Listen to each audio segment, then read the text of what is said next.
حضرت مدنی نور اللہ مرقدہ ان دونوں کو لے کر آئے حضرت تھانوی رحمۃ اللہ علیہ کے یہاں۔ وہ صبح کے یا اخص الخواص کی ایک مجلس ہوتی، پھر خواص کی، پھر عمومی، حضرت تھانوی رحمۃ اللہ علیہ کے یہاں جب مجلس ہوئی تو اس میں پیش کیا کہ حضرت تھانوی رحمۃ اللہ علیہ نے فرمایا کہ بیعت آپ کیجئے۔ اب خانقاہ تو ان کی ہے، اپنی خانقاہ میں ان سے بیعت کرا رہے ہیں وہ جن کا اختلاف۔ حضرت مدنی رحمت اللہ نے فرمایا میں تو ایسا ہوں ایسا ہے، آپ ایسے نہیں ہے جیسا کہہ رہے ہیں، بیعت کیجئے آپ اور حوالے کیجئے ان کی تربیت میرے، تربیت تو میں کروں گا ان کی۔ واہ رے واہ، اللہ ان کے درجات بلند فرمائے۔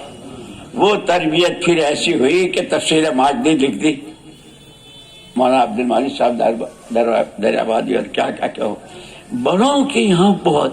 ایک دفعے حضرت مدنی رحمت اللہ علیہ تو اکثر سفروں میں ہوا کرتے تھے، ایک رات کو پہنچے تو خانقاہ امدادیہ جو تھی وہ بند ہو چکی تھی، اور اس کے لیے حضرت تھانوی رحمت اللہ علیہ کے یہاں تو بڑے اصول تھے، کوئی آوے کوئی ہو تالا نہیں کھل سکتا۔ اس کے بعد حضرت مدنی نور اللہ مرقدہ وہاں گئے تو خانقاہ بند ہو چکی تھی، تو حضرت مدنی نور اللہ مرقدہ نے پوچھا حضرت تھانوی کا مکان کہاں ہے؟ اب اندھیرا رات سفر، یہ ڈھونڈتے ڈھونڈتے حضرت کے گھر تک، تو وہ تو گھر رات اندھیری رات وہی دروازے پر لمبے لیٹ گئے۔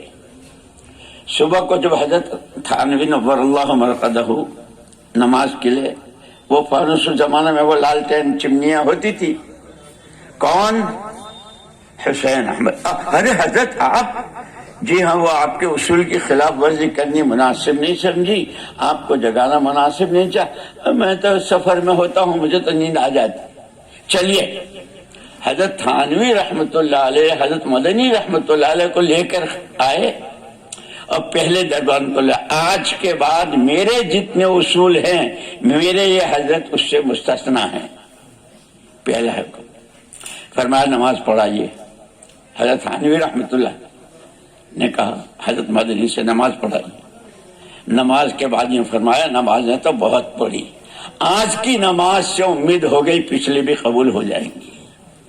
انہیں دلوں میں کتنی وسعت تھی، اختلاف اپنی جگہ۔ میں نے کہا کہ یہ ہمارا طبقہ جو ہے علماء کا، اللہ آپ حضرات کے علم و عمل میں بہت برکت دے، آپ کی ذمہ داریاں۔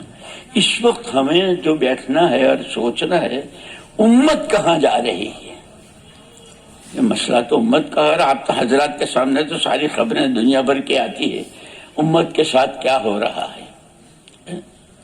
جیسے میں نے سنا ہے کہ حضرت کے نواسے نے بتایا کہ 4 گاؤں پورے مرتد، اور یہ مجھے یاد ہے ہمارے رائے بین میں وہ حاجی عبد الوہاب صاحب ہوتے تھے نا، رائے بین میں پاکستان، انہوں نے مجھے خط بھیجا تھا مولانا الیاس صاحب رحمت اللہ علیہ کا، میں پڑھ رہا تھا، یہ پنجاب جب مرتد ہوا تھا پورا ہی پنجاب وہ ہو گیا تھا، گاؤں کے گاؤں، علاقے کے علاقے۔ اس وقت مولانا محمد الیاس صاحب رحمت اللہ علیہ بالکل مایوس ہو گئے تھے کہ امت تو ہاتھ سے گئی، اب یہاں رہ ہمارا تو یہاں رہنا، ہم تو امت ہی کی وجہ سے تھے۔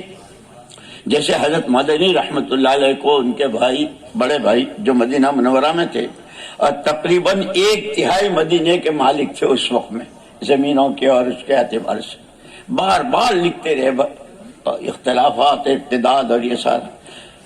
تو حضرت مدنی رحمت اللہ علیہ ہم تو جہاں امت ہے وہاں ہے، ان کی وجہ سے۔ تو مولانا الیاس صاحب رحمت اللہ علیہ یہ سوچ کر کے کہ جب امت نہیں رہی تو کیا کریں، ہجرت کی نیت سے تشریف لے گئے تھے، وہ خط میرے سامنے تھا، ہجرت کی نیت سے، لیکن بے چینی بہت تھی کہ آدمی کی جیب سے 5 روپے کا نوٹ گر جائے تو صبح سے شام تک میرے پیسے تسبیح پڑھتا ہے۔ امت حضور نے کیسے بنائی تھی، تمام قربانیاں آپ کی 23 سالہ آپ کے مجاہدے، پھر خلافت راشدہ اور ان کی قربانیاں، ان کے مجاہدے، انصار و مہاجرین اور سارا، اس سے امت بنی تھی. اور اسی لیے مولانا یوسف صاحب رحمۃ اللہ علیہ فرماتے تھے حضور نے امت بنائی تھی، قوم نہیں بنائی تھی. قوم بنتی ہے تعصب سے اور تحزب سے، گروپ بندیوں سے. میرا آدمی، میری زبان، میرا علاقہ، میرا. جس کو حضور نے عرفات میں سب عصبیت جاہلیت کو قدموں کے نیچے دفن کیا تھا. مولانا الیاس صاحب رحمۃ اللہ علیہ نے اس وقت کے جو حجاز مقدس کے چوٹی کے علماء تھے ان کو جمع کیا. اللہ تو الان کما کان، اس کے ہاں تو کوئی کمی بیشی کا مسئلہ نہیں. قرآن اس کا کلام، وہ بھی اس کے وعدے، اس کی وعیدیں بھی سب اسی طرح ہے. پھر امت کا یہ حال کیوں ہے؟ روز ذلت و خواری کی طرف کیوں ہے؟ علماء نے کہا کہ حضرت امت میں علم کی بڑی کمی ہے، علم کی کمی ہے، اس کی وجہ سے امت کا حال ہے. مولانا محمد یوسف صاحب، مولانا الیاس صاحب رحمۃ اللہ علیہ نے حضرات سے فرق کہا مجھے آپ کے جواب سے اتفاق نہیں ہے، علم تو بہت ہے. اور پھر مولانا الیاس صاحب رحمۃ اللہ نے فرمایا کہ ایک آیت کی کتنی تفسیریں ہیں؟ عبداللہ ابن عمر کی، عبداللہ ابن عباس کی، عبداللہ ابن مسعود کی، ایک ہی آیت کی. اور حدیث کہ ابھی طالب علم کی عبارت پوری نہیں ہوتی اس سے پہلے شیخ فرماتا ہے بچوں 42 قول ہیں، 45 قول ہیں. اچھا، اللہ کی شان. اس وقت میں میرے سامنے ایک تفسیر بھی تھی، میں خط پڑھ رہا تھا، ایک تفسیر دیکھ رہا تھا. اس میں بحث چل رہی تھی گھوڑے نے لات ماری تو تاوان کس پر. تو مولانا الیاس صاحب رحمۃ اللہ نے یہ فرمایا تھا کہ قرآن کی تو تفسیر ایسی ہے، حدیث کے لیے اتنے اقوال ہیں، اور مفتیان تو ایسے پیچھے کہ کوئی جزیہ نہیں چھوڑا، بلکہ یوں فرمایا بال کی کھال اور کھال کی بھی کھال نکال دی ہے. وہ بحث چل رہی تھی، گھوڑے نے لات ماری تو مفتی پیچھے پڑ گئے. کھڑا تھا کہ چل رہا تھا، کھڑا تھا تو یہ، چل رہا تھا تو یہ، تاوان کس پر. وہ اس کا مالک سوار تھا یا زمین پر تھا؟ سوار تھا تو یہ پیچھے سے ہانک کے لے جا رہا تھا گھوڑے کو یا آگے سے لگام پکڑ. مجھے ہنسی آگے پڑھتے پڑھا کہاں لات ماری تو نے، اس کی حالت خراب کر دی. یہ سارے مفتی پیچھے پڑ گئے. مولانا الیاس صاحب رحمۃ اللہ نے فرمایا کہ قرآن بھی وہی ہے، اللہ بھی وہی ہے، وعدے بھی وہی ہے، اور اس کے وعدے حق. پھر امت کا، پھر مولانا الیاس صاحب رحمۃ اللہ نے کہا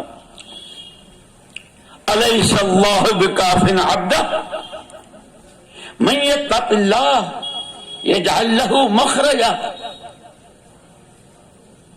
من یتق اللہ یجعل لہ من امری یسرا. یہ قرآن میں ہے، لیکن کہ ہمارا یقین کے مسئلے میں ہم اتنے کمزور ہیں کہ ایک غیر متعلق آدمی، ایک عامی آدمی کو، کوئی عامی آدمی کسی بات کا وعدہ کر دے. جیسے مولانا الیاس صاحب رحمۃ اللہ نے مثال دی کہ ایک لڑکا نوکری تلاش کر رہا ہے، یہاں گیا وہاں گیا، کہیں جگہ نہیں، مایوس ہو کے واپس جا رہا ہے. ایک آدمی نے آواز دی، او لڑکے صبح کو ہمارے یہاں آ جانا، 8 بجے سے 5 بجے تک تجھے یہ کام کرنا ہے اور اتنا دوں گا. جان نہ پہچان نہ کوئی رشتہ دار ہے نہ کبھی. اس آدمی کے کہنے پر اس لڑکے کا حال یہ ہے کہ ساری رات انتظار میں، صبح کب ہو اور میں پہنچوں. مولانا الیاس صاحب نے خود مثال دی، بارش ہو رہی ہے، بیمار ہے، نزلہ ہے، لیکن تمام حالات کا مقابلہ کرتا ہوا 8 بجے پہنچتا ہے اور دستخط کرتا ہے اس یقین کے ساتھ کہ میری حاضری پر میری آج کی تنخواہ تو طے ہو گئی. اور یہ سلسلہ مہینے بھر رہا تو اس مہینے کی تنخواہ سے گھر کے دال چاول کا انتظام ہو جائے گا. کوئی یعنی ایک آدمی کی بات پر اتنا یقین. ہم جو قرآن پڑھ رہے ہیں وہ تو اللہ کے وعدے ہیں، جس میں کہ سارے علماء حیران رہ گئے، بہت وہ گئی. خیر اس کے بعد پھر حضرت کی جس طرح رہبری ہوئی اللہ کی طرف سے، حضور کی طرف سے، اور ماشاءاللہ میں یوں کہتا ہوں کہ ہمارا یہ علماء، اور ابھی میں نے 3 سال پہلے بنگلہ دیش میں تھا میں، تو وہاں کے بڑے بڑے علماء بنگلہ دیش میں بھی ہیں، وہ سارے یہیں کے گئے ہوئے. جیسے ابھی وہ میں رائے گنج گیا تھا تو ایک مولوی صاحب مجھے کتاب دے رہے تھے، میں نے کہا سارا ہمارا ہے، ہندوستان سے آیا ہوا اور دیوبند سے آیا ہوا. میں نے کہا جی علامہ اقبال کیسے آئے؟ علامہ اقبال وہ تھے کیا نا، مرزائی تھے اور غلام احمد مرزانی کے دفتر کے سیکریٹری تھے. شاہ انور کشمیری رحمت اللہ علیہ تشریف لے گئے تھے لاہور میں، تو علامہ اقبال کے ایک ساتھی ان کے دوست، ان کا یار ہندوستان سے ایک مولوی صاحب آیا ہے، ملاقات کریں گے. تو علامہ نے اب تب بہت مولویوں کو دیکھا کہ اپنا کام کرو. 1 دن 2 دن وہ پیچھے پڑے رہے کہ نہیں ان کی ملاقات کرنی ہے. اچھا بھائی نہیں مانتا، دوستی میں ہوتا ہے جیسے بہت سے سال لگاتے ہیں تو وہ پیچھے پڑے رہتے ہیں، پھر اس کے بعد ان کے دوستوں کی بھی تشکیل کر لیتے ہیں. اسی میں ہوگا ابھی تھوڑی دیر کے بعد یہ بھی یہاں ہوگا کہ بھائی میں نے تو ارادہ کر لیا، تم بھی کر لو یار، لگا لیں گے سال. وہ نہیں مانا اور علامہ کو لے کر آیا. شاہ صاحب رحمت اللہ علیہ کی مجلس ہو رہی تھی اور علامہ اقبال نے ڈارون کا وہ جو تھا نا کہ آدمی پہلے بندر تھا، اور ڈارون کا نظریہ تھا کہ آدمی تو پہلے بندر تھا اور یوں ہوا وہ یوں. جیسے انہوں نے یہ کہا، شاہ صاحب رحمت اللہ علیہ رکے، یہ جس کتاب کا آپ نام لے رہے ہیں اس کتاب والے نے خیانت کی ہے، یہ کتاب اس کی نہیں ہے، فلانے کی ہے، اور وہ کتاب میرے پاس دیوبند کتب خانے میں ہے. آپ یہ تو کوئی بہت بڑا مولوی معلوم ہوتا ہے شاہ صاحب کی. اس کے بعد پھر 2 دن کے بعد علامہ اقبال مرزائیت سے استعفیٰ دے کر آئے. اشہد ان لا الہ الا اللہ واشہد ان محمد الرسول اللہ. تو میں نے ان کو وہ ہم کو جو کتاب دے رہے تھے، ہمارے تو بے تکلفی ہوتی ہے ساتھیوں میں نے کہا وہ یہ علامہ اقبال جس کے مزار پہ جاتے ہیں اور شاعر اسلام کہلاتے ہیں، اور جس نے قرآن کو بھی ماشاءاللہ شاعری میں اس انداز سے مضامین کو بیان کیا، وہ سب ہمارا ہے، دیا ہوا. آنے بھی میں نے کہا سب. تو وہ بنگلہ دیش والوں سے میں کہہ رہا تھا، میں نے کہا یہ تم جو پیچھے پڑے نا ماتر بھاشا بنگلہ، امام بخاری رحمت اللہ علیہ بھی تڑپ رہے، مجھے بنگالی بنا دیا، لیکن ان کے بخاری بنگالی میں ہوتی ہے. میں نے کہا امام بخاری رحمت اللہ علیہ رو رہے ہیں، میں بنگالی نہیں تھا، انہوں نے مجھے بنگالی بنا دیا. میں نے کہا سنو، اس پچھلی 2 صدیوں میں ہمارے علماء نے، اس بر صغیر کے علماء نے قرآن، حدیث اور فقہ، یہ ہمارے 3 اصل مضمون ہیں. عربی کے علاوہ جتنا کام اردو زبان میں ہوا ہے قرآن، حدیث اور فقہ پر، کسی اور زبان میں نہیں ہو. اور تم اگر ماتر بھاشا کے پیچھے لگے ہیں نا، اگلے 10 سال میں تمہارے بچے اپنے بڑوں کی ان چیزوں سے مستفید ہونے سے محروم ہو جائیں گے. بڑے بڑے علماء تھے مدرسہ، یعنی شیخ الحدیث بھی تھے، ناظم اعلیٰ بھی تھے، محتمم صاحب بھی تھے، بڑے علماء تھے ماشاءاللہ. بنگال تو بھرا ہوا ہے علماء سے، جیسے ہمارا آسام بھرا ہوا ہے. اس کا بھی ایک قصہ بیچ میں سنا ہی دوں. آسام کے ایک مدرسے کے شیخ الحدیث صاحب رحمت اللہ علیہ، اب تو اس وقت زندہ تھے اور اب معلوم نہیں مجھے، لیکن چونکہ اس وقت میں بہت حادثے ہوئے ہیں، تو وہ رمضان کی تعطیلات میں اپنے مدرسے کے طلباء کے ساتھ ان کی سرپرست کرتے ہوئے چلے میں نکلے. چلہ پورا کر کے آئے. میں اپنے کمرے میں بیٹھا تھا، اس وقت نظام الدین میں رہتا تھا. تو آئے کہنے مول صاحب بہت جی لگا، جی چاہتا ہے کہ سال لگاؤں لیکن ذمہ داری بہت بڑی ہے. آپ حضرات محسوس نہ کریں، میں تو کارگزاری سنا رہا ہوں، کبھی آپ کہیں کہ یار یہ اندر ہی اندر گھس رہا ہے. لیکن وہ تو ضربہ میں پہلے دن سے آپ نے کہا کہ اس میں تو ہوا چھپا ہوا ہے. سب بھائی کے باپ کو بھی نہیں دیکھا لیکن ہے.